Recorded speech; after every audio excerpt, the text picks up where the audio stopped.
మా మెగాస్టార్ చిరంజీవి గారి డైలాగ్ ఏమైనా చెప్తారా? జ్వాల,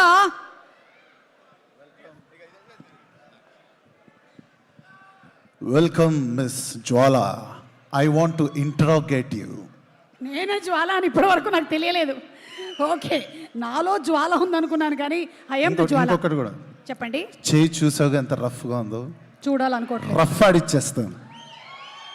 ఫేస్ కొంచెం లెఫ్ట్ టర్నింగ్ ఇచ్చుకో. అంతొద్దు, ఇది చాలు. Super Raghuram, super. Thank you. Please. అందరికీ నమస్కారం అండి. Happy new year and happy Sankranti in advance. Manashankar Varaprasad ఈ ప్రీ రిలీజ్కి విచ్చేసిన మన మెగాస్టార్ అభిమానులందరికీ హాయ్.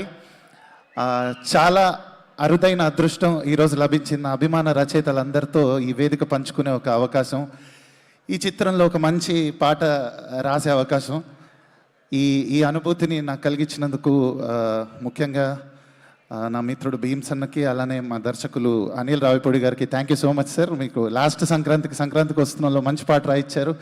అండ్ ఈ సంక్రాంతి కూడా నాకు ఒక హ్యాపీ సంక్రాంతి చేసినందుకు thank you so much sir. It's very memorable for me. And 14 years of my music జర్నీలో నువ్వేం సాధించావు అని అందరు నన్ను అడిగినప్పుడు నేను గర్వంగా చెప్పుకోతగ్గ 2 మూమెంట్స్ ఏంటంటే, పవర్ స్టార్ గారికి ఓజీలో హంగ్రీ చీటా సాంగ్ రాశాను. అండ్ ఇప్పుడు మన మెగాస్టార్ గారికి మనశంకర్ వరప్రసాద్లో రాసే అవకాశం లభించింది. ఈ 2 డెఫినెట్గా 2 హైలైట్ మూమెంట్స్ నాకు, నేను ఎప్పటికీ మర్చిపోలేను. Thank you all, thanks for all the love Telugu audience. And సంక్రాంతికి ఈ ఫిలిం షూర్ షాట్గా బ్లాక్ బస్టర్ అవుతుందని నేను నమ్ముతున్నాను, ఆశిస్తున్నాను, కోరుకుంటున్నాను. Thank you so much everyone. Thank you so much Raghuram and Bhaskar Bhatla గారు.